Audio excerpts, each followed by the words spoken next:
저 계집이 감히 어딜. 얼음 송곳 같은 고함이 경기도 용인 대한민국 지상작전 사령부 대강당의 엄숙한 공기를 찢었다. 취임식을 위해 도열한 수백 명 장교들의 군화 뒷굽이 일순 긴장으로 단단해졌다. 목소리의 주인은 마원철 소장. 뼛속까지 야전 보병의 피가 흐르는 그는 육군사관학교를 졸업하고 평생을 전방에서만 구른 군인이었다. 그에게 군대는 신성한 남성의 영역이었고 효율과 전투력이라는 두 개의 기둥으로만 지탱되어야 하는 거대한 성체였다.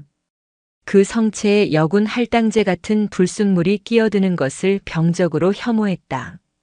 그의 눈에 여군은 전투력을 보강하는 동료가 아니라 행정 절차를 복잡하게 만들고 불필요한 구설을 몰고 다니는 관리 대상에 불과했다. 전장에서 포탄이 여군과 남군을 가려서 터지던가, 전투는 본질적으로 남성의 육체와 정신력을 극한으로 몰아붙이는 원초적인 행위였다. 그는 여군이 그 극한을 감당할 수 없다고 굳게 믿었다. 그리고 지금 그의 분노에 찬 손가락이 향한 곳은 단상 바로 앞, 내빈석 중에서도 가장 중앙에 위치한 좌석이었다. 잠시 후 도착할 신임 제5기동 군단장, 3개의 별을 단 중장을 위해 마련된 자리. 대한민국 육군 지휘 체계에서 손꼽히는 권력의 상징과도 같은 그 자리에 낯선 여군 장교 하나가 태연자약하게 앉아 서류를 검토하고 있었다. 요즘 것들은 위아래도 없나. 마원철은 그녀의 계급장을 확인할 생각조차 하지 못했다. 그럴 필요도 없었다. 감히 군단장석에 앉을 정도의 여군이란 이 나라에 존재하지 않는다고 믿었기 때문이다. 기껏해야 연대장급 대령 아니면 사령부에 잘나가는 참모 중령이겠지. 자신의 권력을 과시하고 싶어 안달이 난 그런 부류일 것이다. 장군들이 속속 입장하고 있음에도 일어나지 않는 저 오만함. 심지어 자신 현직 사령부 부지휘관인 마원철 소장이 입장했음에도 눈길 한 번 주지 않았다. 오늘 저 버르장머리 없는 여군의 군기를 잡아 사령부 전체에 본보기를 보여야겠다고 그는 마음먹었다. 이것은 단순한 군기 확립이 아니었다. 군의 근본을 좀먹는 저런 행태를 뿌리 뽑아야 한다는 그릇된 신념의 발로였다. 귀먹었나? 그가 다시 한번 포효했다. 강당의 모든 시선이 그와 여군 장교에게로 쏠렸다. 공기가 유리처럼 얼어붙었다.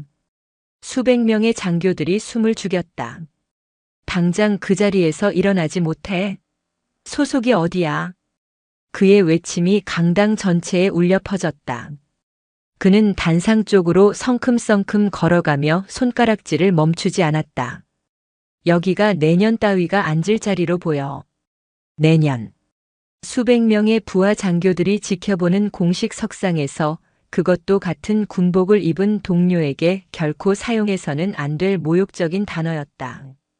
사방이 얼어붙었다. 마원철 소장의 참모들은 사색이 되어 고개를 숙였다. 몇몇은 이 끔찍한 상황을 외면하려 눈을 감았다. 그때였다. 서류를 검토하던 여군 장교가 천천히, 아주 천천히 고개를 들었다. 그녀는 읽던 서류를 무릎 위에 반듯하게 내려놓더니 소음의 근원지인 마원철 소장을 향해 시선을 돌렸다. 그 시선에는 당황이나 분노 혹은 두려움 같은 감정이 전혀 실려 있지 않았다. 그저 차갑고 투명한 유리알 너머로 이해할 수 없는 무기물을 관찰하는 듯한 건조한 눈빛이었다. 마치 시끄럽게 지저대는 개를 바라보듯 그 어떤 감정의 동요도 읽을 수 없었다. 그녀는 마 소장을 빤히 쳐다보더니 아무 일 없다는 듯 다시 서류로 눈을 돌렸다. 완전한 무시였다. 에이, 인연이. 마원철의 얼굴이 돼지간처럼 붉게 달아올랐다. 이성은 끊어졌다. 군인으로서의 명예도 장군으로서의 채통도 모두 잊었다. 그는 당장이라도 저 여자의 팔을 잡아 끌어내려 강당 밖으로 내던져 버리고 싶었다. 그가 성큼성큼 단상을 향해 걸어가 손을 뻗어 그녀의 어깨를 움켜쥐려던 바로 그 찰나였다. 모두 차렷. 장례 방송이 우렁차게 울렸다. 마원철은 짐승처럼 달려들려던 자세 그대로 단상 몇 걸음 앞에서 우뚝 멈춰 섰다. 그의 손이 허공에서 갈 곳을 잃고 경련했다. 신임 제오기동 군단장, 서아린 중장님 입장하십니다. 마원철의 눈이 믿을 수 없는 광경을 목격했다. 방금 자신이 계집과 내년이라 부르며 끌어내려 했던 바로 그 여군 장교. 그녀가 천천히 자리에서 일어섰다. 단상 위로 올라선 그녀의 어깨에서 위엄 있는 세 개의 별이 강당의 조명을 받아 서늘하게 빛나고 있었다. 서아린 중장. 파격적인 인사 발령으로 대한민국 육군 최정예 기동 군단의 첫 여성 군단장으로 임명된 인물. 그녀는 연단에 서서 마이크를 잡기 전 객석의 부동자세로 굳어버린 마원철 소장을 잠시 바라보았다. 그녀의 눈은 여전히 그 어떤 감정도 담고 있지 않았다. 마치 방금 전에 소라는 존재하지도 않았다는 듯 그녀의 시선은 마원철을 통과해 강당 전체를 훑었다. 마원철의 등줄기에서 식은땀이 폭포수처럼 흘러내렸다. 수백 명의 장교들이 숨죽인 채 공개적으로 상관을 모욕한 소장과 그 모욕을 정면으로 받은 신임 중장을 번갈아 쳐다보고 있었다.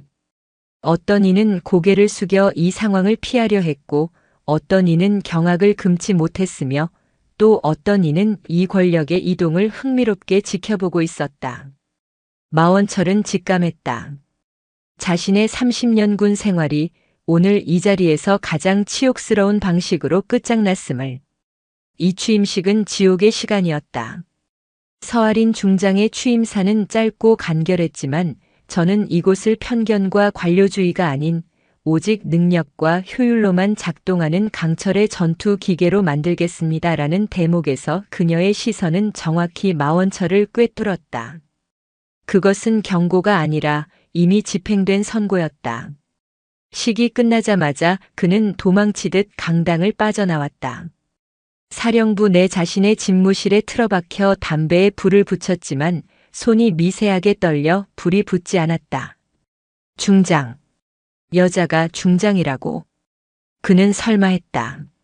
어떻게 신임 군단장이 아무런 수행원도 없이 사령부 정복을 입은 수백 명의 장교들 사이에 먼저 와서 자리에 앉아 있을 수 있단 말인가. 전임자에게 인수인계를 받거나 사령관에게 먼저 신고를 하는 것이 절차였다. 함정이다. 그렇다. 자신 같은 구시대적 군인을 걸러내기 위한 서아린 중장의 명백한 함정이었다. 자신은 그 함정에 너무나도 완벽하게 걸어 들어갔다. 예상대로 책상 위의 직통 전화가 붉은 램프를 깜빡이며 울렸다. 서아린 중장의 목소리였다. 마 소장. 지금 즉시 군단장실로 오도록. 군단장실로 향하는 복도는 그가 걸어온 30년 군 생활의 종착지처럼 아득하게 느껴졌다. 문을 열고 들어서자 서 중장은 거대한 집무실 창가에 서서 막사를 내려다보고 있었다. 충성. 마원철 소장 명령에. 앉으라는 말 안 했네. 서 중장이 몸을 돌리지도 않은 채 말했다.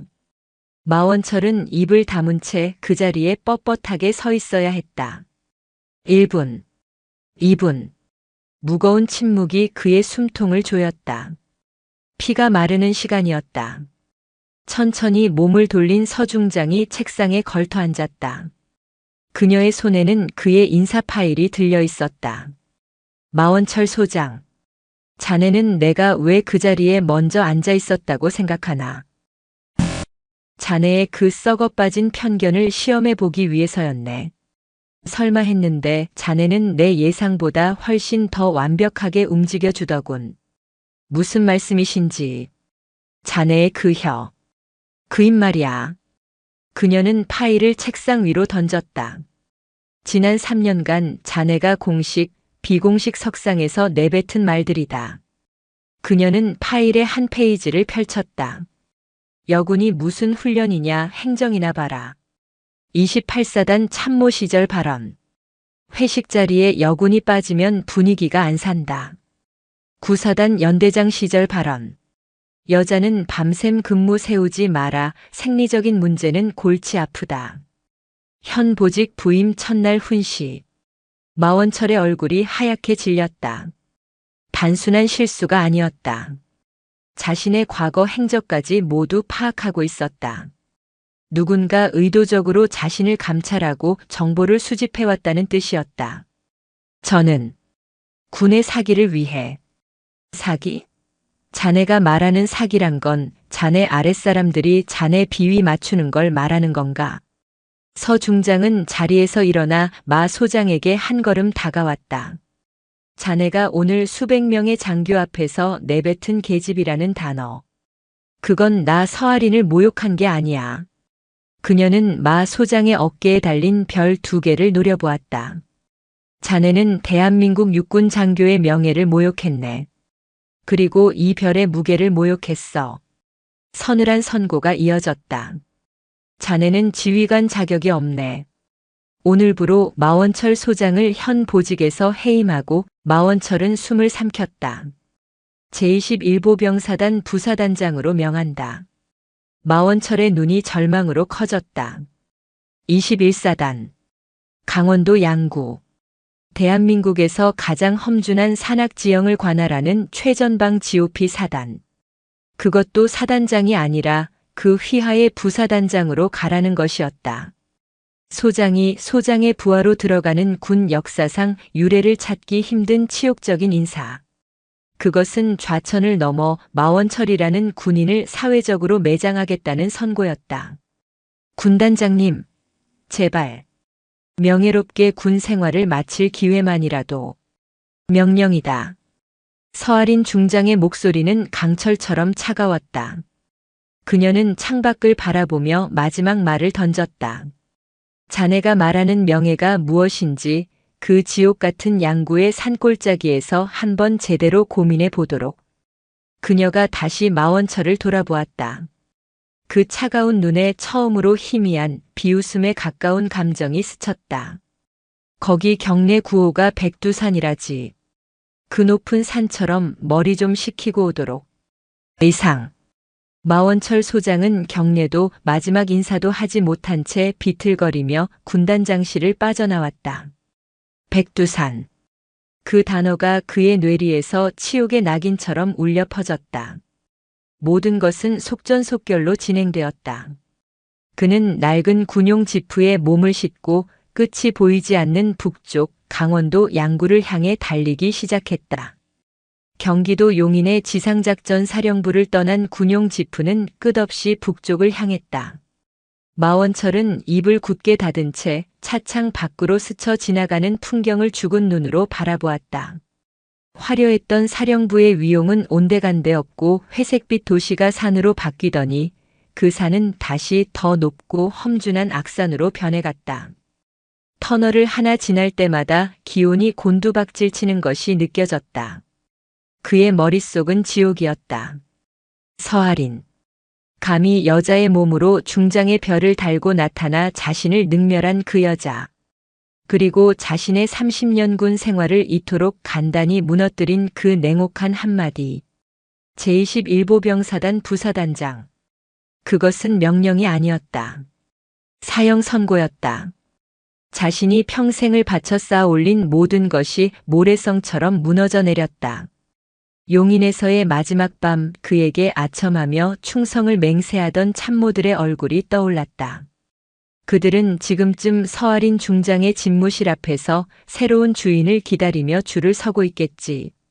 배신감과 모멸감이 뒤엉켜 속이 뒤틀렸다.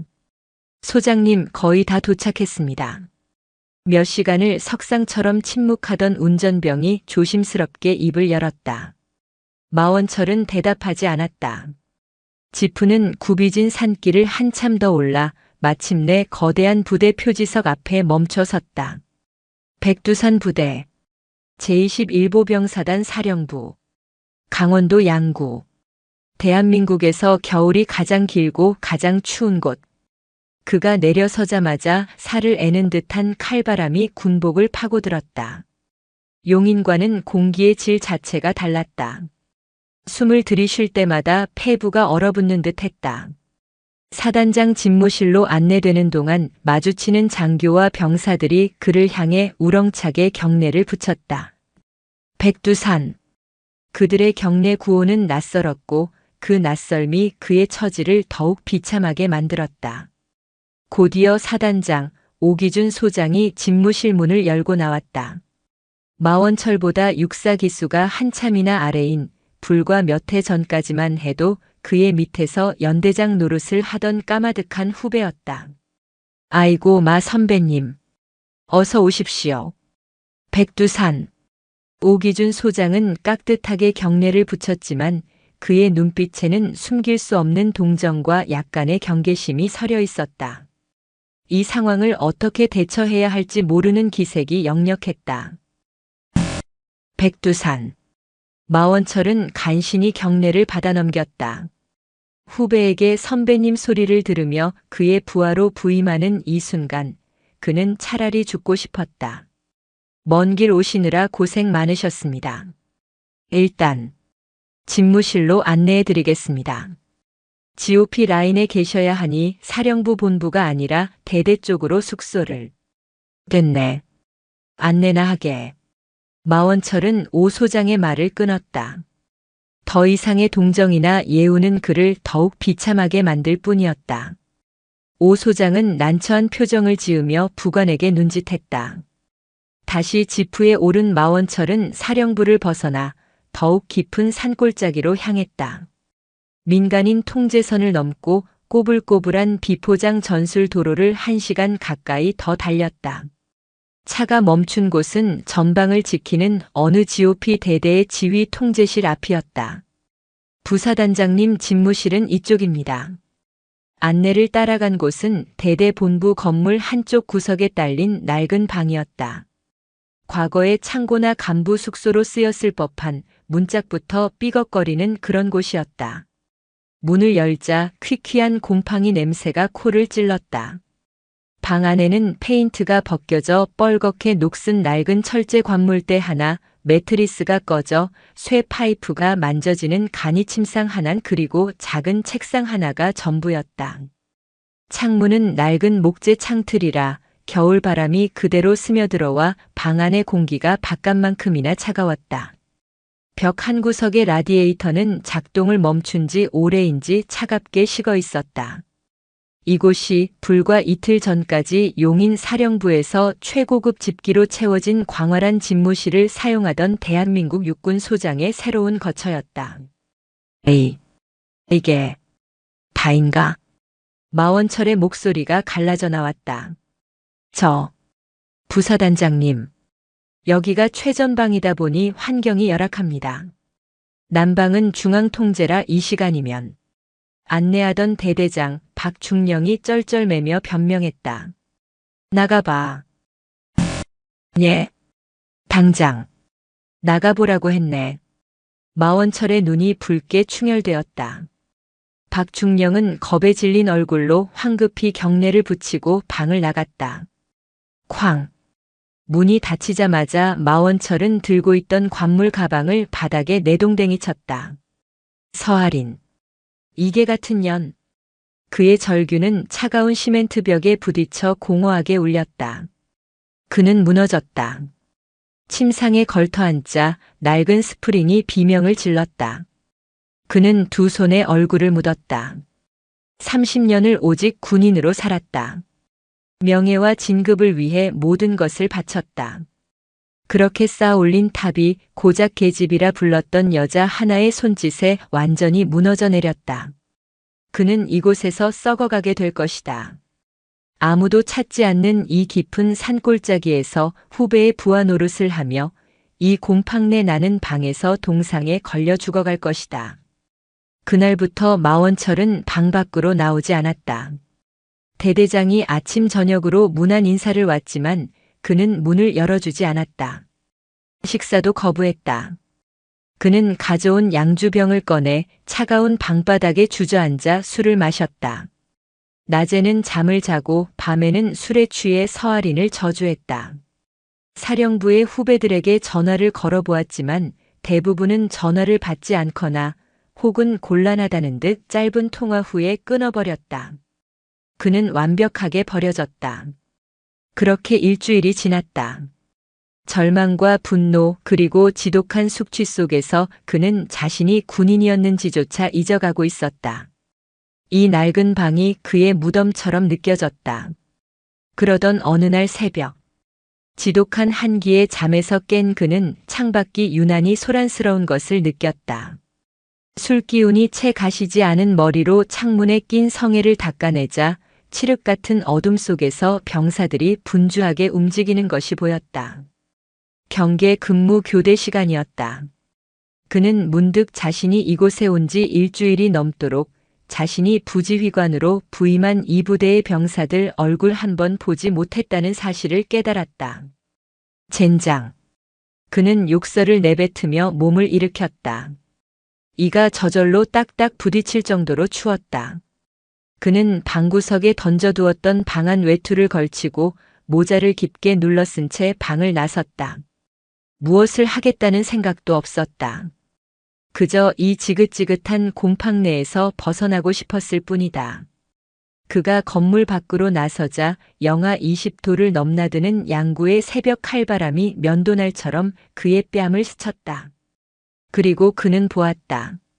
자신이 술에 취해 무너져 있던 그 시간 자신의 병사들이 어떤 모습으로 이 겨울을 견디고 있었는지를. 새벽 4시. 인간의 체온이 가장 낮아지는 시간. 마원철은 난생 처음 겪어보는 듯한 혹한에 자신도 모르게 몸을 떨었다. 용인에서의 겨울은 겨울도 아니었다. 이곳 양구의 바람은 뼈를 부술 듯한 무게를 싣고 달려들었다. 어둠 속에서 철책 경계 근무를 마치고 복귀하는 병사들의 행렬이 보였다. 그들은 인간이라기보다 하얀 서리로 뒤덮인 유령 무리 같았다. 방한모와 마스크, 두꺼운 외투까지 중무장했지만 내쉬는 입김이 얼어붙어 속눈썹과 턱 주변이 온통 백색 고드름으로 변해 있었다. 그들은 너무 지쳐서 혹은 너무 추워서 말 한마디 없이 묵묵히 발걸음을 옮기고 있었다. 그들의 발밑에서 뽀드득, 뽀드득하고 눈을 밟는 소리만이 유일한 소음이었다. 마원철은 그 행렬을 멍하니 바라보았다. 그때 행렬의 가장 뒤쪽에서 한 병사가 뒤처지는 것이 보였다. 그 병사는 발을 심하게 절고 있었다. 마치 불에 달군 쇠꼬챙이라도 밟은 것처럼 한쪽 발을 내디딜 때마다 온몸을 비틀었다. 하지만 소대장의 눈치를 보며 어떻게든 뒤처지지 않으려 입술을 깨물고 절뚝거리며 걸음을 옮겼다. 어이. 마원철이 자신도 모르게 그를 불렀다. 행렬이 우뚝 멈춰섰다. 어둠 속에서 갑자기 나타난 방한모를 눌러쓴 거구의 사내. 병사들과 소대장은 그가 누구인지 즉각 알아보지 못했다. 누구십니까? 젊은 소대장이 긴장하며 물었다. 마원철은 모자를 벗었다. 희미한 막사 불빛에 별 2개가 달린 그의 계급장이 드러났다. 백두산 부사단장님. 소대장의 얼굴이 하얗게 질렸다. 부임 첫날 이후 단 한 번도 모습을 드러내지 않았던 좌천된 장군이 왜 이 시간에 여기에 있는지 알 수 없었다. 소대장과 병사들이 황급히 경례를 붙였다. 마원철은 그들의 경례를 받지도 않고 절뚝거리던 병사에게로 성큼성큼 다가갔다. 병사의 이름은 김진우. 입대한 지 석 달도 채 되지 않은 신병 이등병이었다. 그는 지금 당장 쓰러질 듯 위태롭게 서서 공포에 질린 눈으로 마원철을 올려다보고 있었다. 발이 왜 그러나? 괜찮습니다. 김이병이 기어들어가는 목소리로 외쳤다. 괜찮은 놈이 그렇게 걸어? 신발 벗어. 예. 당장 전투화 벗으라고 했다. 마원철의 목소리는 낮았지만 거역할 수 없는 위압감이 실려 있었다. 김이병은 겁에 질려 거의 울상이 된 채로 꽁꽁 얼어붙은 손으로 전투화 끈을 풀려 했지만 손가락이 곱아 제대로 움직여지지 않았다. 멍청한 놈. 마원철은 거칠게 욕설을 내뱉으며 그 앞에 쪼그려 앉았다. 그리고는 자신의 장갑을 벗어 던지고 맨손으로 김이병의 꽁꽁 언 전투화 끈을 잡아당겼다. 흡! 병사들이 숨을 삼켰다. 소대장은 이 믿을 수 없는 광경을 멍하니 바라볼 뿐이었다. 마원철이 얼어붙은 전투화를 억지로 벗겨내자 썩은 내가 진동했다. 두꺼운 방한 양말은 축축하게 젖어 얼어붙어 있었고 그 양말을 벗겨내자 드러난 김이병의 발은 발이 아니었다. 오른발 발가락 전체가 검붉은 색을 넘어 이미 시커멓게 변해 있었다. 감각이 없는지 맨발이 영하 20도의 공기에 노출되었음에도 김이병은 미동조차 하지 못했다. 에이, 이 새끼. 마원철의 눈이 뒤집혔다. 그는 고개를 들어 얼어붙은 소대장을 노려보았다. 소대장. 이게 뭔가. 그게. 김이병이 어제부터 발이 아프다고는 했는데 엄살인 줄 알고. 엄살? 이게 엄살로 보이나? 내 놈 새끼 눈에는 이게 엄살로 보여. 마원철이 버럭 고함을 질렀다. 그 고함은 양구에 얼어붙은 산 전체를 뒤흔드는 듯 했다. 내 놈은 내 새끼 발가락이 이렇게 썩어 문드러지고 있는데 그걸 몰랐단 말인가. 당장 의무실로 안 데려가고 뭐 했나? 그는 김이병을 거의 들어 올리다시피 부축했다. 그리고는 낡은 대대 의무실을 향해 얼어붙은 땅을 박차고 달리기 시작했다. 의무병 없어. 새벽의 정적을 깨고 마원철이 의무실 문을 발로 차서 열었다. 잠에서 막 깬 듯한 의무병 하사가 놀라 뛰쳐나왔다. 백두산. 무슨 일이십니까? 당장 동상치료약품 가져와. 전부. 예. 저 소장님. 지금 비상약품 캐비닛은 규정상 함부로 열 수가. 의무병이 규정을 들먹이며 머뭇거리는 순간. 꽝. 마원철이 조금의 망설임도 없이 자신의 전투화 발로 비상약품 캐비닛의 자물쇠를 걷어차 부숴버렸다. 쇠붙이가 찢어지는 파열음과 함께 약품들이 바닥으로 쏟아졌다. 규정? 사람이 죽어가는데 규정 따위가 다 뭔가. 그는 바닥에 떨어진 약품들을 쓸어 담아 의무병에게 던졌다. 당장 치료해. 얼음장 같은 물 말고 따뜻한 물 가져와. 당장. 그의 불같은 성미 평생을 부하들을 닥달하고 자신의 진급을 위해서만 사용했던 그 불같은 성미가 처음으로 규정이 아닌 사람을 위해 폭발했다. 마원철은 자신의 외투를 벗어 김이병의 몸을 감쌌다. 그리고 의무병이 가져온 따뜻한 물이 담긴 대야에 그는 직접 손을 담갔다. 그리고 얼음장 같던 김이병의 더러운 발을 그 물속에 담그고 자신의 맨손으로 조심스럽게 문지르기 시작했다.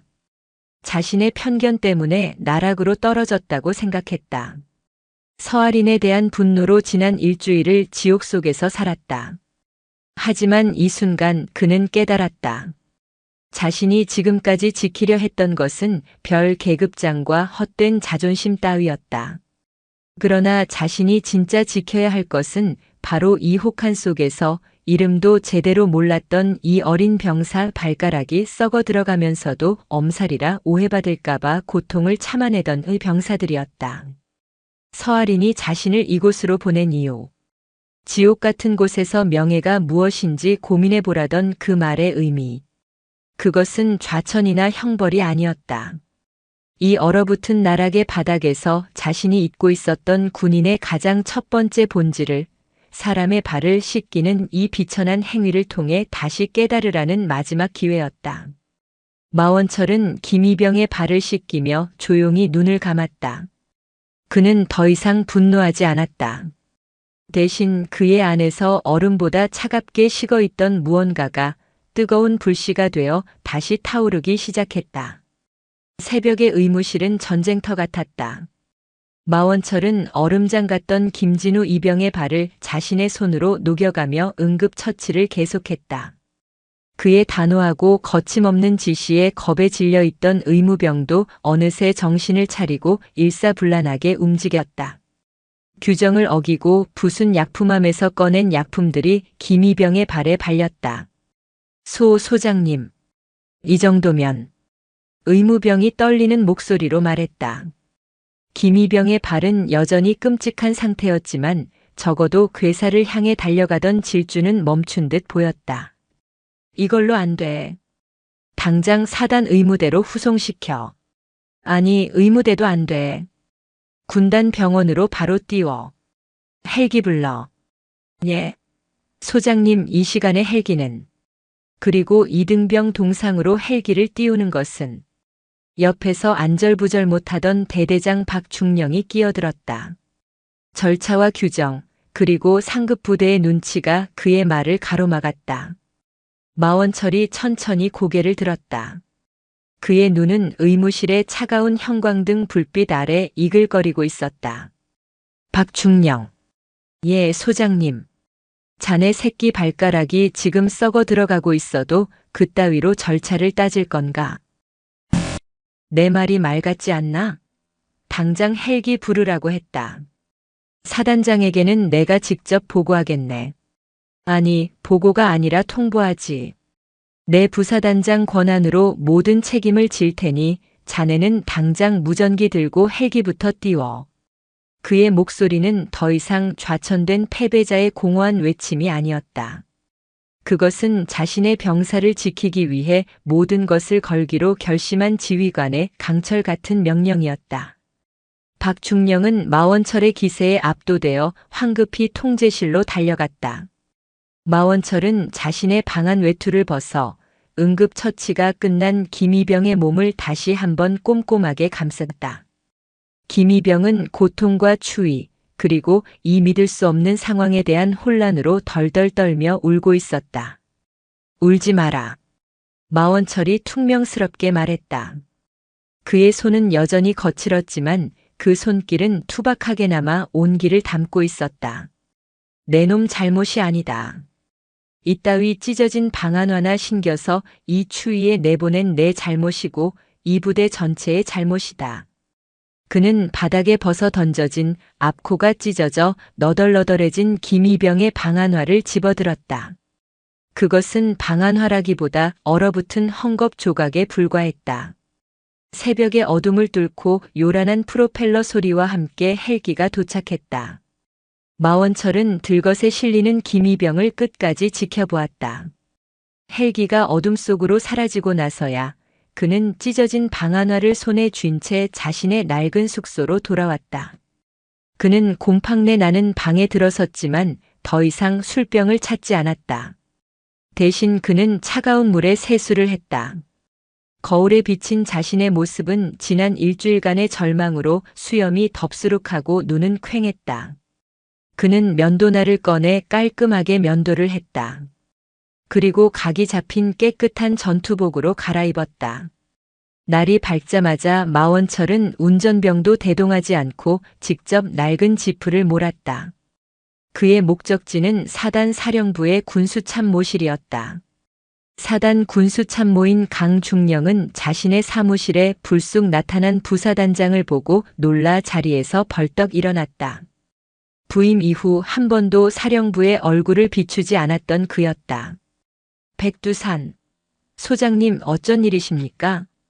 마원철은 대답 대신 손에 들고 있던 찢어진 방안화를 강중령의 책상 위로 던졌다. 퍽 하는 둔탁한 소리와 함께 얼어붙었던 방안화에서 흙먼지와 악취가 퍼져나갔다. 이게 뭔가? 네. 방안화입니다만. 이게 방안화로 보이나? 내 눈엔 그냥 걸레 조각인데. 어젯밤 내 병사가 이거 신고 철책 돌다가 발가락이 썩어 들어갔네. 방금 헬기로 군단 병원에 실려갔어. 강중령의 얼굴이 굳었다. 송구합니다. 하지만 소장님, 아시다시피 보급 계획이라는 것이. 닥쳐. 마원철이 그의 말을 잘랐다. 자네가 말하는 그 보급 계획이라는 게 병사들 발가락 썩어 들어가는 속도보다 느리면 무슨 소용인가?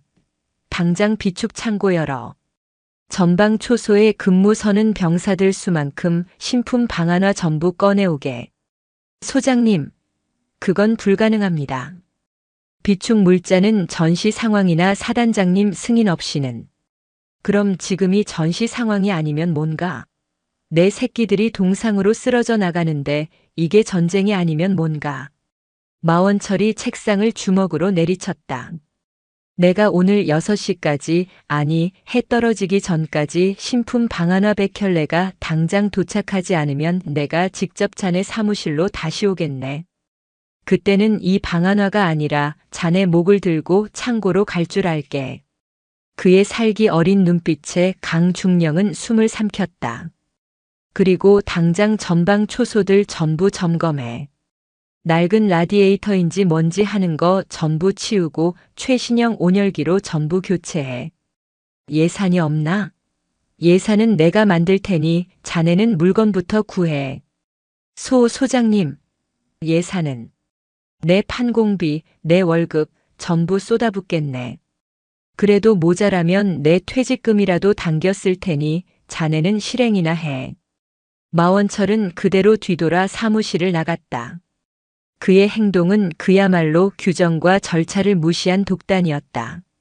하지만 그 독단은 지난 30년간 자신의 영달을 위해 휘둘렀던 칼이 아니라 얼어붙은 병사들을 살리기 위한 불도장이었다. 그날 오후 해가 지기 직전 마원철의 숙소 앞으로 군수물자 트럭 한 대가 도착했다. 강중령이 질린 얼굴로 차에서 내렸다. 신품 방한화 100켤레와 온열기 20대입니다. 마원철은 아무 말 없이 트럭 적재함으로 올라갔다. 그는 직접 상자를 뜯어 신품 방한화를 확인했다. 즉시 전방 소초로 배포하게. 찢어진 방한화 씨는 놈들 단 한 놈도 없이 전부 이걸로 갈아 신기게. 그의 명령은 즉각 실행되었다. 그날 밤 근무 교대를 위해 연병장의 도열한 병사들 앞에 마원철이 직접 섰다. 방한화 찢어진 놈들 다 나와. 지금 당장 갈아 신어.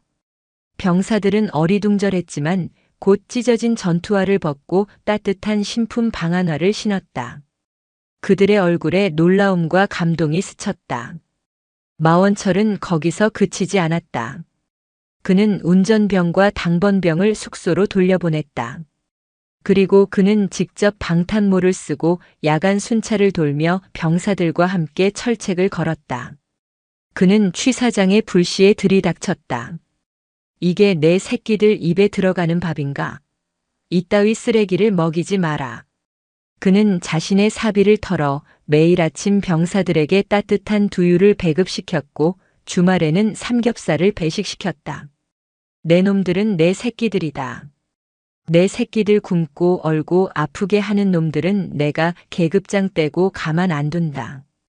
처음 며칠간 병사들은 좌천된 장군의 저 행동을 쇼라고 수군댔다.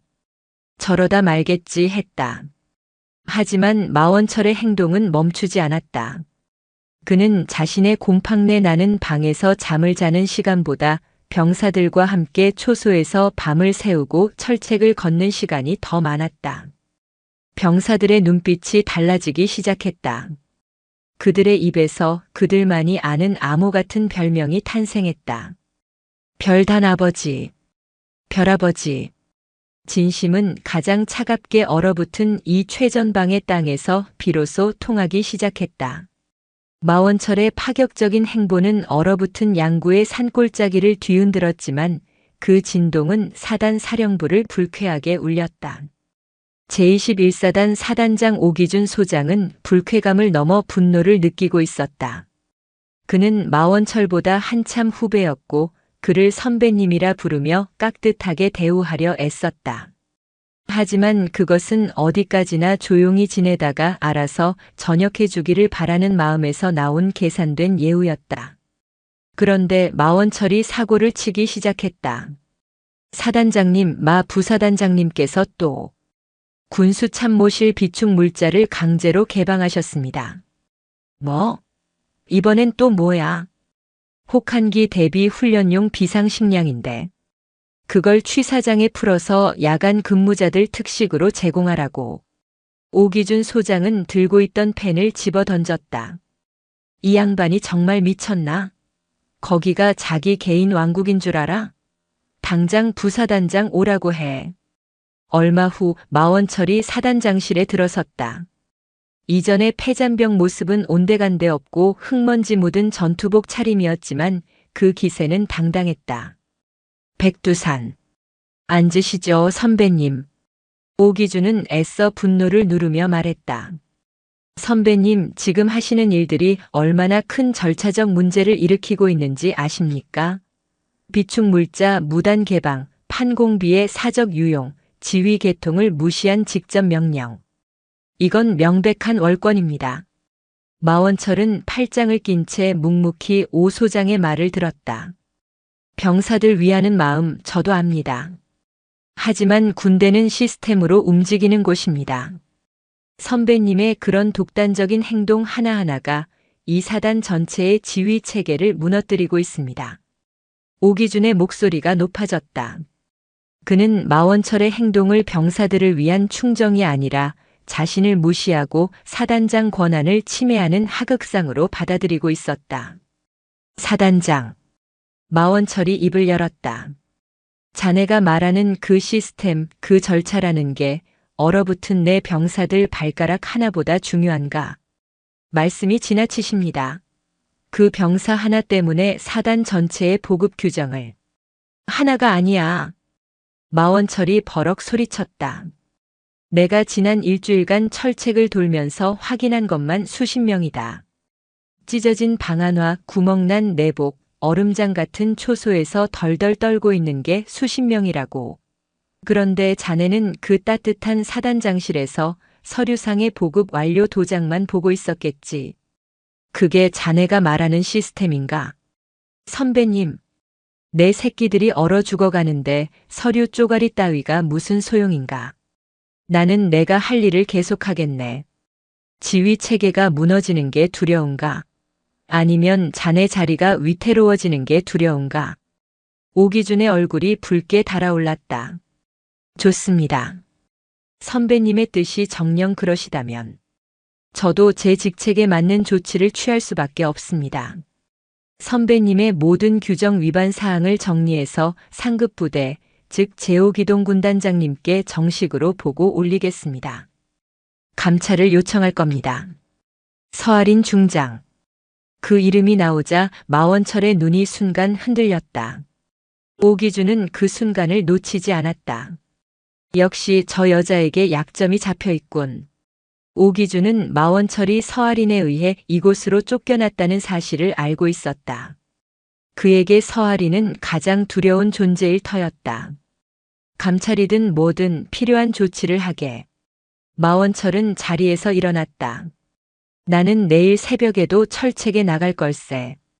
자네가 서류를 검토할 시간에 나는 병사들 방 하나 끈이라도 한 번 더 묶어주겠네. 이상. 그는 경례도 하는 둥 마는 둥 사단장실을 나가버렸다. 오기준은 치밀어 오르는 분노를 참으며 수화기를 들었다. 군단장 비서실인가? 나 21사단장인데. 군단장님께 긴급 보고 드릴 사안이 있다. 오기준 소장의 정식 보고서는 신속하게 서아린 중장에게 올라갔다. 보고서의 내용은 충격적이었다. 마원철 소장의 각종 규정 위반 사례들, 군수 물자 무단 방출, 판공비의 불법적인 전용, 사단장의 지휘권 침해 및 하극상.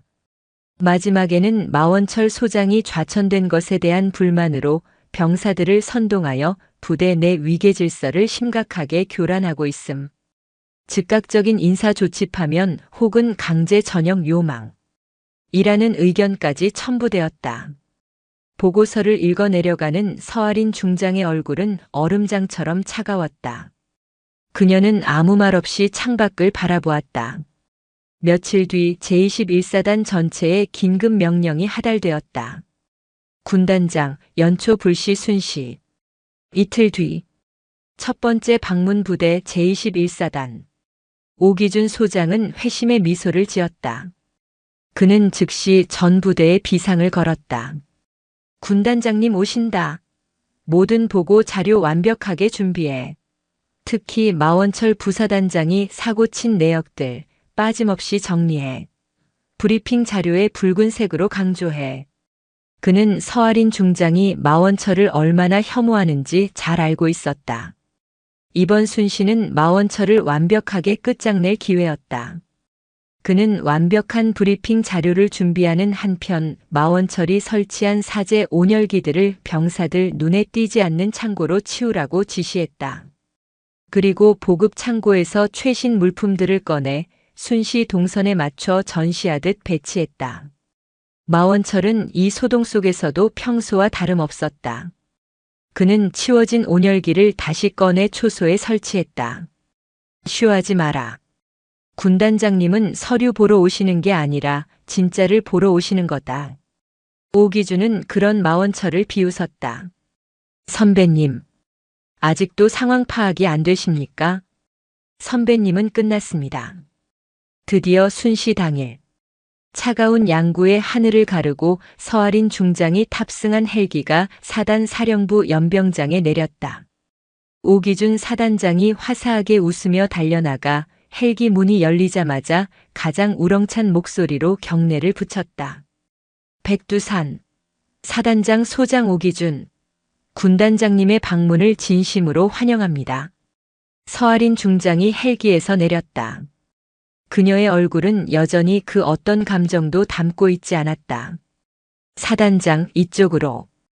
완벽한 보고 자료를 준비했습니다. 오기준이 브리핑룸을 향해 손짓하며 아첨하듯 말했다. 바로 그때 그들의 앞을 한 거구의 장성이 막아섰다. 흙먼지가 잔뜩 묻은 낡은 방 안 외투. 며칠간 철책을 순찰하느라 제대로 쉬지 못해 붉게 충혈된 눈. 마원철 소장이었다. 그가 서아린 중장을 향해 조금의 흐트러짐도 없이 경례를 붙였다. 백두산. 사단 사령부 연병장의 공기가 얼어붙었다. 신임 군단장 서아린 중장. 그녀를 화사하게 맞이하는 사단장 오기준 소장. 그리고 그 앞을 흙먼지 묻은 전투복 차림으로 막아선 부사단장 마원철 소장. 세 사람 사이에는 눈에 보이지 않는 스파크가 튀었다. 오기준 사단장의 얼굴이 당혹감과 분노로 일그러졌다. 감히 자신의 보고를 가로막다니. 마 선배님, 지금 뭐 하시는 겁니까? 군단장님께서는 브리핑 룸으로. 군단장님. 마원철은 오기준의 말을 무시하고 오직 서아린 중장만을 바라보며 말했다. 보고는 서류가 아니라 현장에서 받으셔야 합니다. 저곳이 현장입니다. 마원철이 손가락으로 가리킨 곳은 사령부의 번듯한 건물이 아니라 저 멀리 눈 덮인 험준한 산맥 병사들이 실제로 복무하고 있는 최전방 철책선이었다. 제가 안내하겠습니다. 오기준의 얼굴이 새하얗게 질렸다. 저곳은 그가 이틀 밤낮으로 준비한 완벽한 쇼의 무대가 아니었다. 온갖 치부가 그대로 드러날 진짜 현장이었다. 무례합니다, 선배님. 군단장님을 어딜. 좋네. 서아린 중장이 입을 열었다. 그녀의 시선은 오기준의 완벽하게 다려진 정복이 아니라 마원철의 흙먼지 묻은 전투화에 머물러 있었다. 마 소장이 안내하게. 예. 군단장님 하지만 준비된 보고가. 오 사단장. 서아린의 목소리가 칼처럼 날카로워졌다. 자네의 그 준비된 보고가 내가 이곳에 온 이유라고 생각하나? 그녀는 오기준을 그대로 지나쳐 마원철에게로 걸어갔다. 그리고 오 사단장과 참모들은 이 사령부에서 대기하도록. 내 허락 없이는 아무도 따라오지 마. 군단장님. 오기준의 절박한 외침을 뒤로하고 서아린은 마원철이 준비한 낡은 지프의 조수석에 올랐다. 마원철은 직접 운전대를 잡았다. 지프는 사령부를 벗어나 오 사단장이 그토록 보여주기 싫어했던 비포장 전술 도로를 따라 덜컹거리며 산을 오르기 시작했다. 차 안에는 무거운 침묵이 흘렀다. 마원철은 운전에만 집중했고 서아린은 창밖의 황량한 겨울산을 바라볼 뿐이었다. 1시간 가까이 달려 차는 가장 험준한 곳에 위치한 최전방 감시 초소 입구에 멈췄다.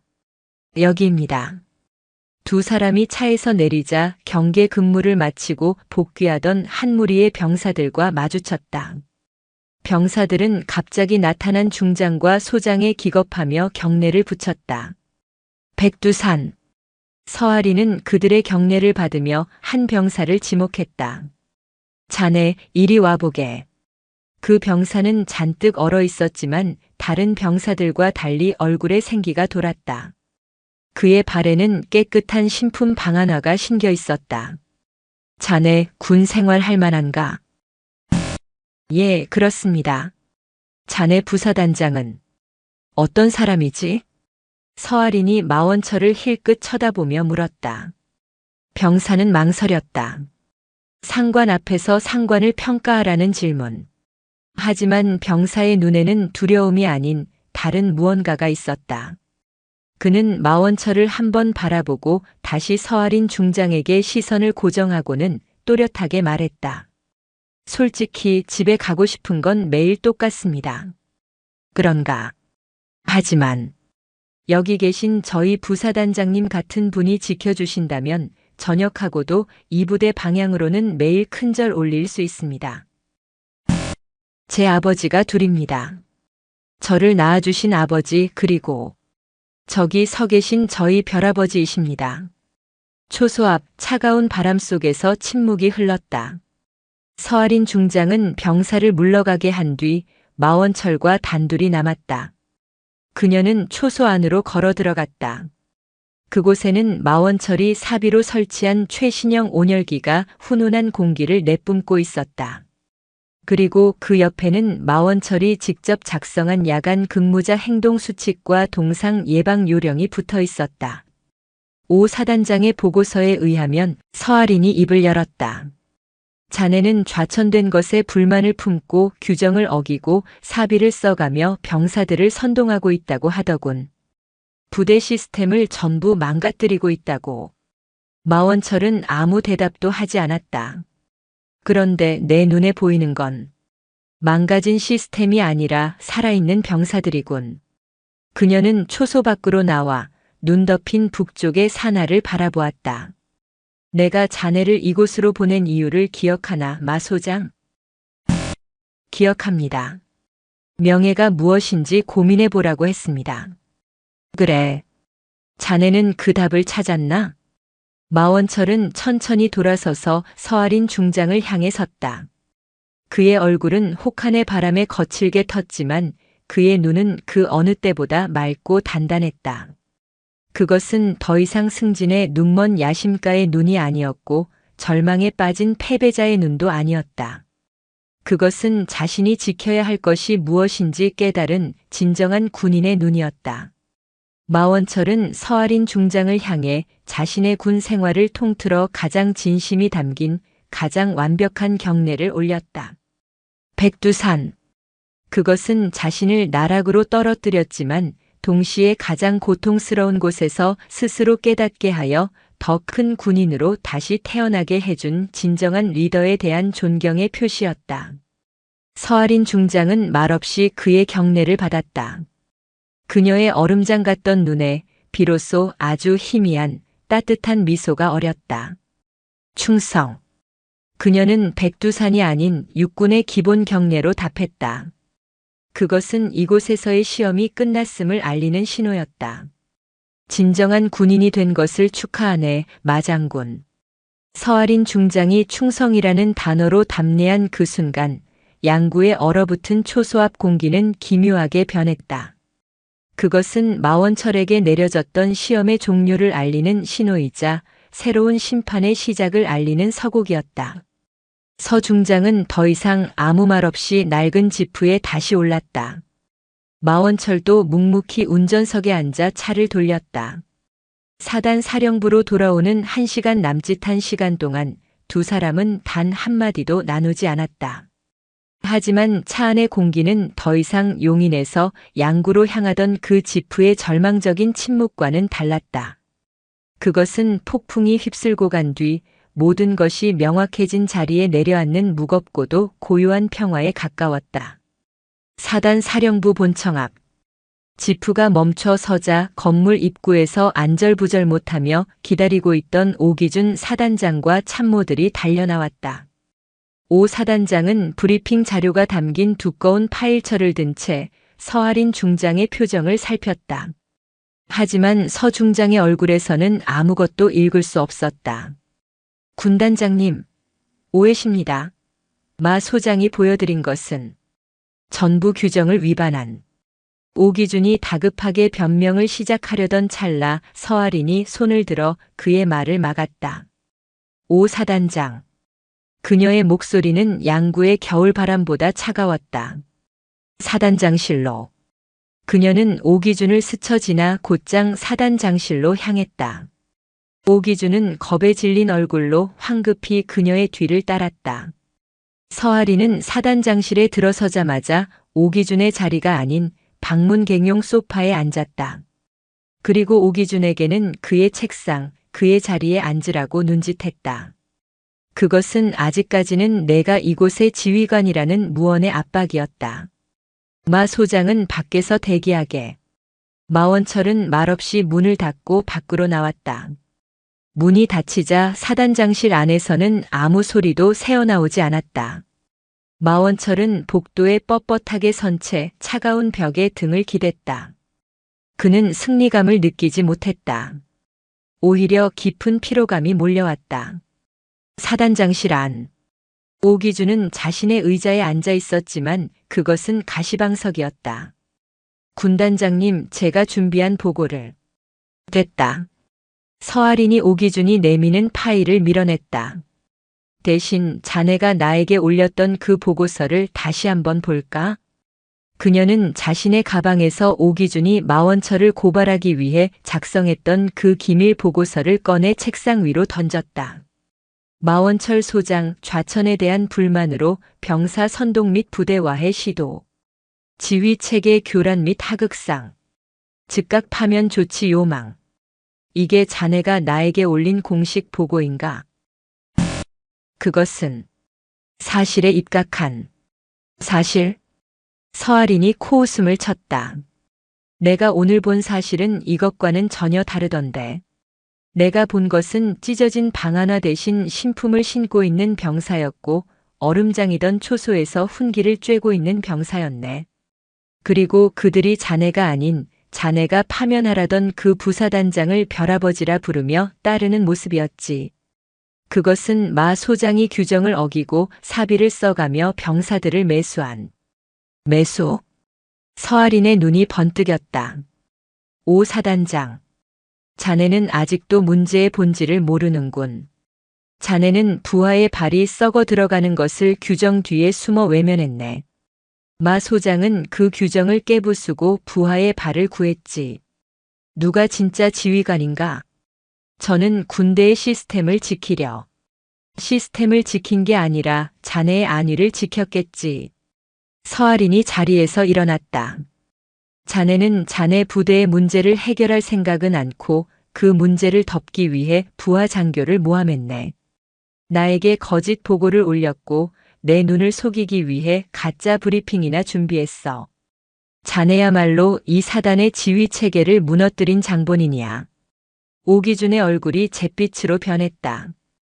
자네가 말하는 사기란 자네 비위 맞추는 걸 말하는 거였나? 그것은 불과 몇 달 전 마원철이 자신에게 들었던 그 말과 똑같은 말이었다. 오 소장. 자네는 지휘관 자격이 없네. 서아린은 차가운 목소리로 선고를 내렸다. 오늘부로 오기준 소장을 제21보 병사단장 보직에서 해임한다. 육군교육사령부 정책연구관으로 명한다. 육군교육사령부. 전투부대가 아닌 사실상의 한직이었다. 오기준 소장은 의자에서 그대로 무너져 내렸다. 그의 군 생활도 오늘 이 자리에서 끝장난 것이다. 서아린은 그를 더 이상 쳐다보지도 않고 사단장실을 나왔다. 복도에 서 있던 마원철이 그녀를 바라보았다.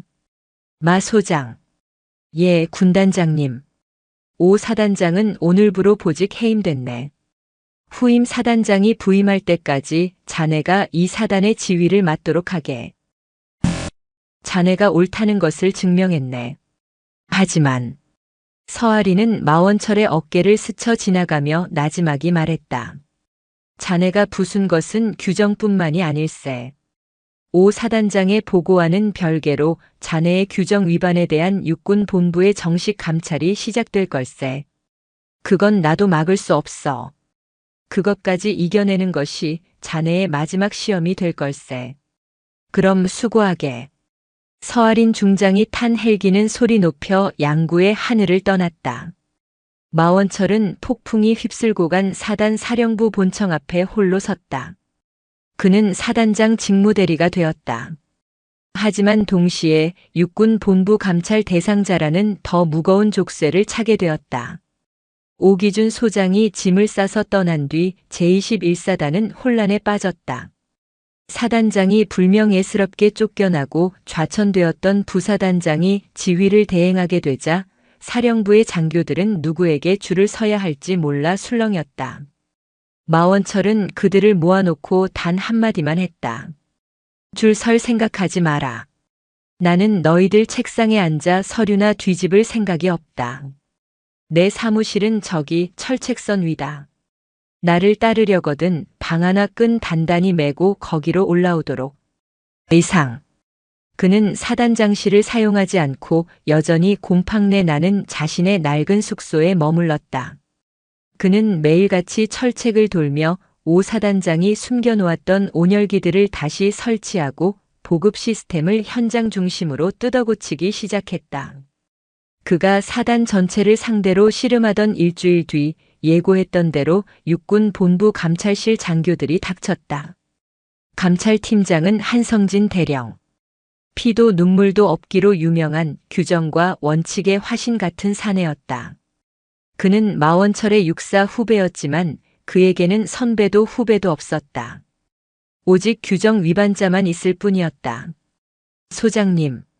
마원철의 임시 집무실 여전히 그 낡은 방이었다에 들어선 한 대령은 경례는 붙였지만 눈빛은 검사의 그것이었다. 육군 본부 감찰실의 명에 따라 마원철 소장님의 직권 남용 및 군 물품 무단 전용, 하극상 혐의에 대해 정식 감찰을 시작하겠습니다. 그래, 수고하게. 뭘 도와주면 되나? 마원철은 태연했다. 도움은 필요 없습니다.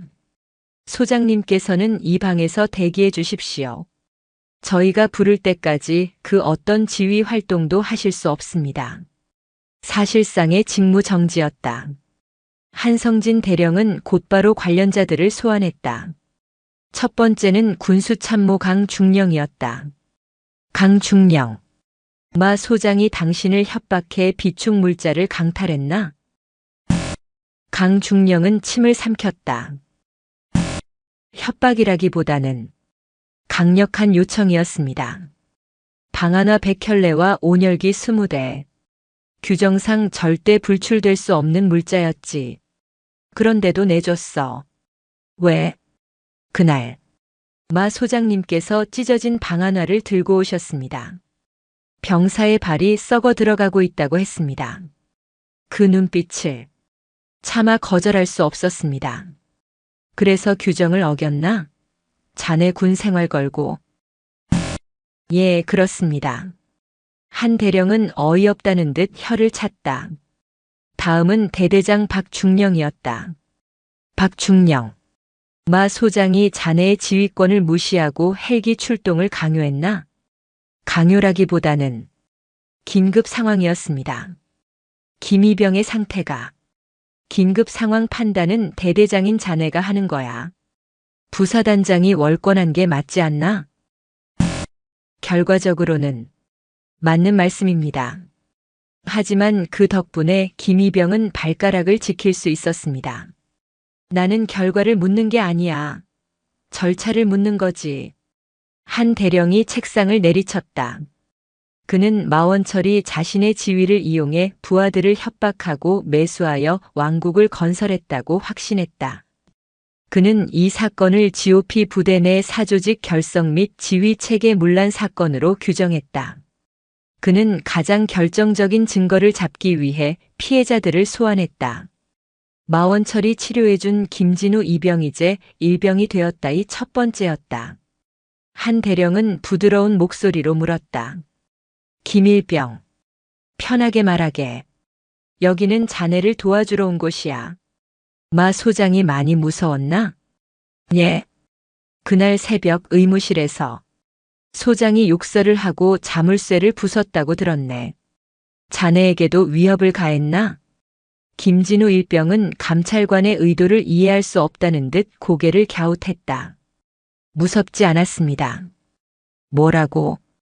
그날 소장님은 제 더러운 발을 직접 씻겨주셨습니다. 한 대령의 미간이 좁아졌다. 자물쇠를 부순 것은 사실이지만 그건 저를 살리기 위해서였습니다. 욕설은 저에게 하신 게 아니라 이런 방한화를 신긴 자기 자신에게 하시는 것 같았습니다. 하지만 그는 규정을 어겼네. 자네는 군인이야. 규정이 얼마나 중요한지 알 텐데. 김진우 일병은 잠시 망설이다 결심한 듯 입을 열었다. 감찰관님, 저는 규정은 잘 모릅니다. 하지만 아버지가 자식에게 밥 사주고 아플 때 약 사주는 것도 감찰 대상이 됩니까? 뭐? 소장님은 저희에게 별아버지이십니다. 감찰관님은 아버지가 자식 구한 걸 조사하러 오신 겁니까? 한성진 대령은 말문이 막혔다. 그는 다른 병사들도 소환했다. 하지만 결과는 같았다. 쇼가 아닙니다. 저희가 입고 있는 이 내복 전부 소장님 사비로 사주신 겁니다. 저희는 그분이 오신 뒤로 처음으로 발 뻗고 잡니다. 그분을 처벌하시려거든 차라리 저희 모두를 처벌하십시오. 병사들은 피해자가 아니었다. 그들은 마원철을 지키기 위해 신뢰라는 가장 강력한 방패를 들고 있었다. 한성진 대령은 혼란에 빠졌다. 자신의 감찰 인생 20년 만에 이런 경우는 처음이었다. 서류상으로 마원철은 완벽한 범죄자였다. 직권 남용, 협박, 군 물품 탈취, 하극상. 하지만 그 결과 이 부대의 사기는 전군 최고 수준이었고 지난 겨울 동상 환자는 단 한 명도 발생하지 않았으면 경계 태세는 한치의 오차도 없었다. 규정을 완벽하게 지켰던 오기준 사단장 시절에는 동상 환자가 속출하고 병사들의 사기가 바닥이었는데 규정을 모조리 어긴 마원철이 지휘하자 모든 것이 완벽해졌다. 한성진 대령은 자신의 사무실에 틀어박혀 며칠 밤낮을 고민했다. 그리고 그는 보고서를 쓰기 시작했다. 그는 사실관계를 명확히 적었다. 마원철 소장, 군수참모 협박 사실 인정됨. 비상 헬기 무단 출동 명령 사실 인정됨. 판공비 사적 유용 사실 인정됨. 하지만 그는 보고서의 맨 마지막 종합 의견란에 이렇게 적었다. 상기 모든 규정 위반 사실은 인정되나 이는 사적 이익을 위함이 아닌 혹한 속 병사들의 생명을 보호하고 부대의 전투력을 극대화하기 위한 지휘관의 결단이었음. 마원철 소장의 조치는 제21사단 GOP 부대의 전투력 및 병사 복지 수준을 전군 최고 수준으로 격상시켰음. 이는 처벌이 아닌 그의 혁신적인 지휘 방식을 전군에 전파하고 현실과 동떨어진 현행 보급 규정을 재검토할 기회로 삼아야 함. 감찰관 본인은 규정 위반자에 대한 처벌이 아닌 진정한 군인을 발견했음을 보고함. 한성진 대령의 파격적인 보고서는 육군 본부와 지상작전 사령부를 발칵 뒤집어 놓았다.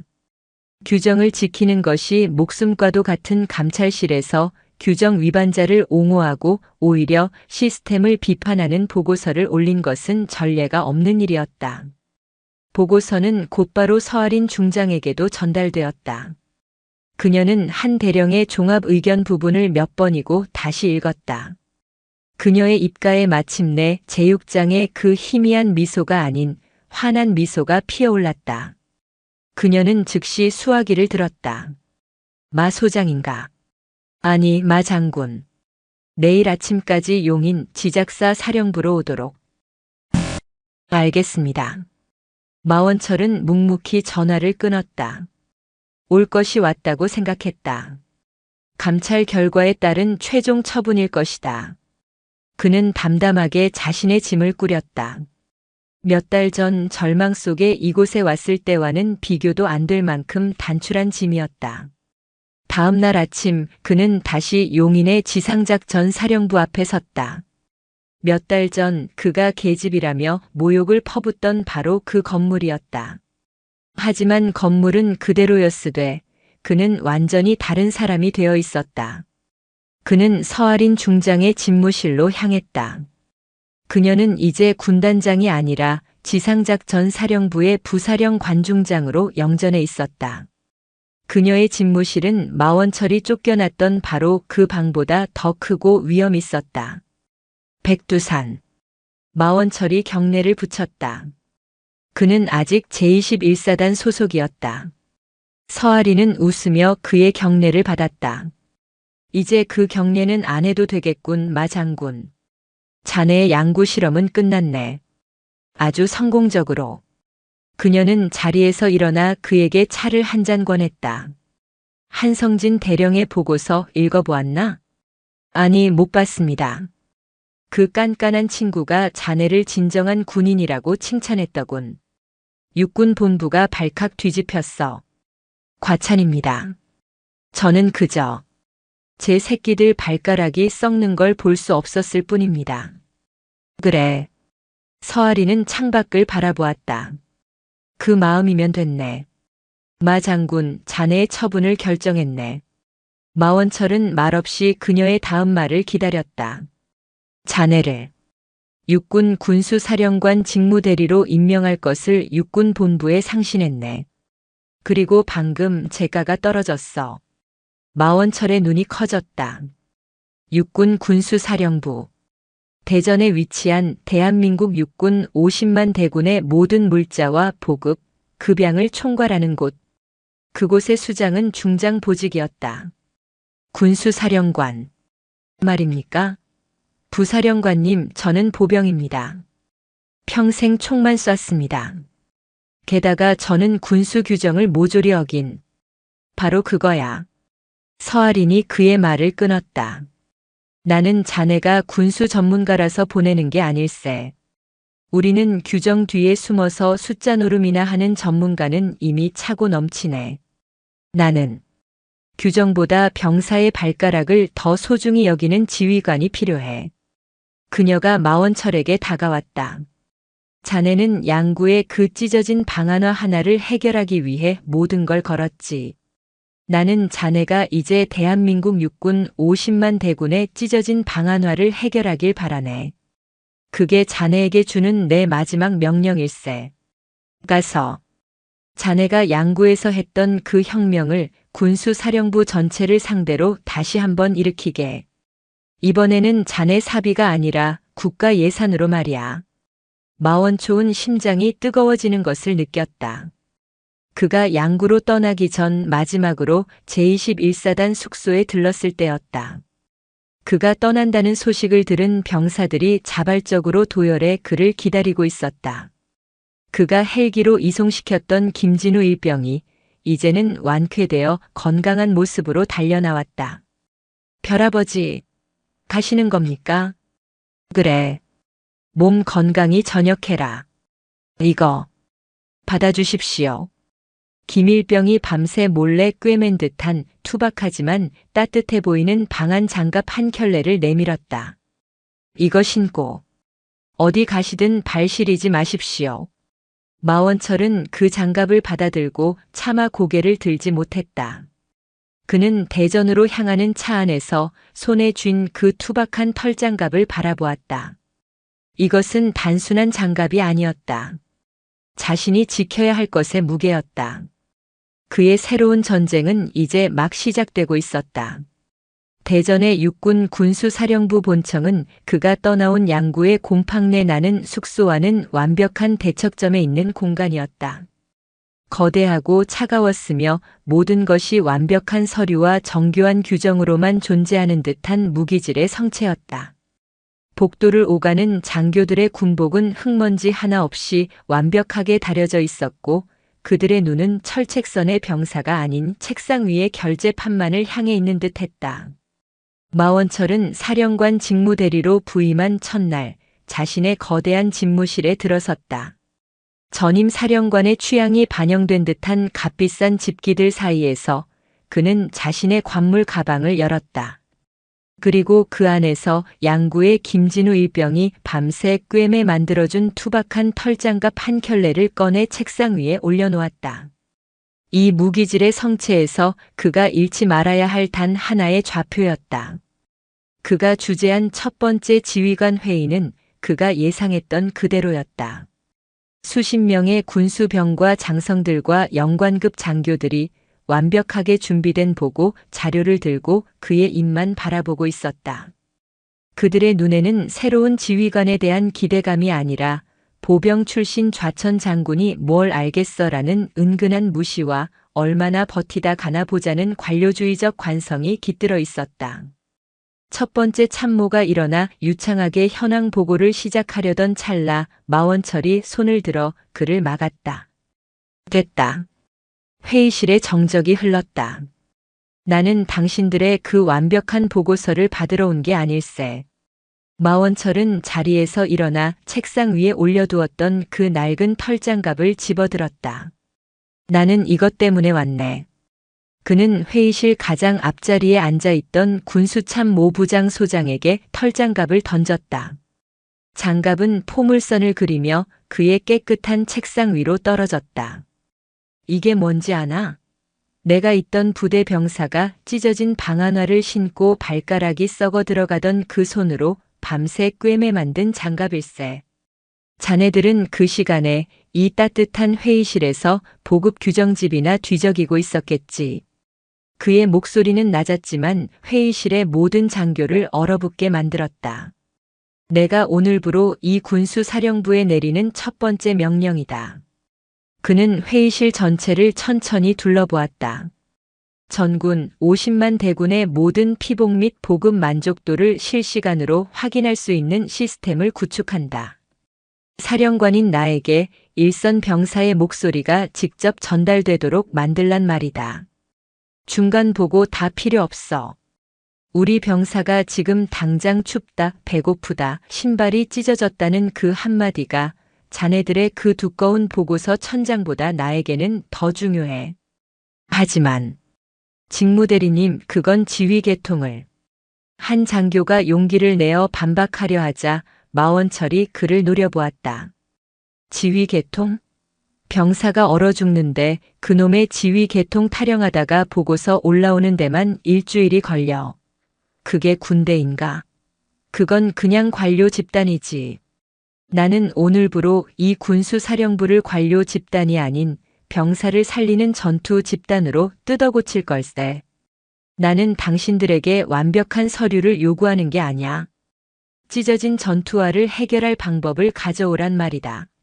당장. 그날부터 마원철의 전쟁이 시작되었다. 그는 사령관실에 앉아있지 않았다. 그는 전국의 군수 창고를 불시에 급습했다. 경기도 이천의 한 거대한 보급창. 그는 장부상으로는 존재하지만 복잡한 행정 절차와 아껴야 한다는 명목하에 창고 구석에서 썩어가고 있던 수만 벌의 신형 방한 외피를 발견했다. 이거 왜 당장 불출 안 하나? 규정상. 내년도 예산으로 잡힌 물자라. 내년? 병사들은 지금 당장 추위에 떨고 있는데 내년에 입히면 무슨 소용인가? 당장 창고 문 열어. 내가 책임진다. 오늘부로 전방부대에 전부 불출시켜. 그의 개혁은 거대한 저항에 부딪혔다. 수십 년간 이어져 온 군수 시스템과 결탁한 납품 업체들, 소위 군수 마피아들의 반발이 시작되었다. 그들은 자신들의 이익을 침해하는 마원철을 끌어내리기 위해 정치권에 줄을 대고 육군 본부에 압력을 넣기 시작했다. 육군 참모총장이 그를 조용히 불렀다. 마 장군. 자네의 충정은 알겠네만. 너무 급하게 몰아붙이면 탈이 나는 법이야. 오랫동안 이어져 온 관행이라는 게.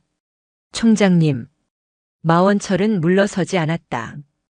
저는 정치인들 비위 맞추고 납품업체 사장들 배 불려주는 것보다 매년 겨울 동상으로 발가락 잘리는 우리 병사들 지키는 것이 제 임무라고 생각합니다. 자네, 제가 양구에서 배운 것은 딱 하나입니다. 규정은 병사를 지키기 위해 존재하는 것이지 병사를 죽이기 위해 존재하는 것이 아닙니다. 저를 자르시려거든 자르십시오. 하지만 제가 이 자리에 있는 한 저는 단 한 명의 병사라도 더 따뜻하게 입히고 더 배불리 먹이고 가겠습니다. 그의 진심은 관료주의에 찌들어 있던 군수사령부의 젊은 장교들과 실무자들의 마음을 움직이기 시작했다. 그들은 밤을 새워가며 병사 직통 피드백 시스템을 구축했고 불필요한 보급 절차를 과감하게 축소했다. 시간이 흘러 다시 겨울이 찾아왔다. 마원철이 대전에 부임한 지 꼭 1년이 되는 겨울이었다. 그해 겨울 육군 본부 의무사령부로부터 기적과도 같은 보고서가 올라왔다. 금년 동계 작전 기간 육군 전 부대 동상 환자 발생 건수 0로 명. 단 한 명의 동상 환자도 나오지 않았다. 그것은 대한민국 육군 창설 이래 처음 있는 일이었다. 마원철이 창고에서 강제로 꺼내어 보급한 신형 방한 장비와 그가 뜯어고친 현장 중심의 보급 시스템이 50만 대군의 겨울을 지켜낸 것이다. 그리고 그해 봄, 마원철은 마침내 자신의 어깨에 빛나는 3개의 별 정식 중장 계급장을 달았다. 그는 직무대리가 아닌 명실상부한 대한민국 육군 군수사령관이 되었다. 그의 첫 공식 순시 일정은 다른 어느 곳도 아닌 강원도 양구 제21보병사단 최전방 감시 초소였다. 1년 만에 다시 찾은 그곳은 놀랍게 변해 있었다. 그가 떠났던 낡은 막사는 흔적도 없이 사라지고 최신형 생활관이 들어서 있었다. 병사들은 모두 그가 보급한 신형 전투복과 방한 장비를 착용하고 있었고 취사장의 식단은 풍족했다. 그가 병사들과 함께 식사를 하고 있을 때 저 멀리서 저녁을 앞둔 한 병장이 달려왔다. 백두산 사령관님, 김진우 병장이었다. 사령관님, 덕분에 저 몸 건강히 전역명 받았습니다. 김 병장은 씩씩하게 경례를 붙였다. 그의 발은 더 이상 얼어붙어 있지 않았다. 마원철은 아무 말 없이 그를 끌어안았다. 그때 저 멀리서 또 다른 헬기가 바람을 가르며 날아왔다. 헬기에서 내린 사람은 지상작전 사령관이 된 서아린 중장이었다. 두 사람은 해질녘 철책선이 바라보이는 눈 녹은 언덕으로 향했다. 1년 전 마원철의 운명을 바꾸었던 바로 그 초소 앞이었다. 이제 좀 장군다워졌네, 마 장군. 서아린이 먼저 입을 열었다. 모두 사령관님께서 기회를 주신 덕분입니다. 저를 그 지옥 같은 곳으로 내치지 않으시고 가장 고통스러운 곳에서 스스로 깨닫게 해주신 덕분입니다. 마원철은 천천히 돌아서서 서아린 중장을 향해 섰다. 그것은 부하에 대한 경멸과 편견으로 가득 찼던 과거의 자신이 아니었다. 그것은 오직 자신의 영달만을 위해 달리던 야심가가 아니었다. 그것은 자신을 나락으로 떨어뜨린 상관에 대한 원망도 아니었다. 그것은 진정한 별의 무게를 깨달은 한 군인이 자신을 더 큰 군인으로 다시 태어나게 해준 진정한 리더에게 바치는 그의 군 생활 전부를 건 존경의 표시였다. 마원철이 낮고 단단한 목소리로 자신의 군 생활 2번째 진심 어린 경례를 올렸다. 충성. 서아린 중장은 말없이 그 누구보다도 늠름해진 부하의 경례를 받았다. 그녀의 눈에 비로소 얼음이 완전히 녹아내린 따뜻한 미소가 어렸다. 충성, 마 장군. 두 사람의 시선이 혹한의 겨울을 이겨내고 다시 찾아온 따뜻한 봄날의 저녁 노을처럼 북녘의 산하를 오랫동안 바라보고 있었다.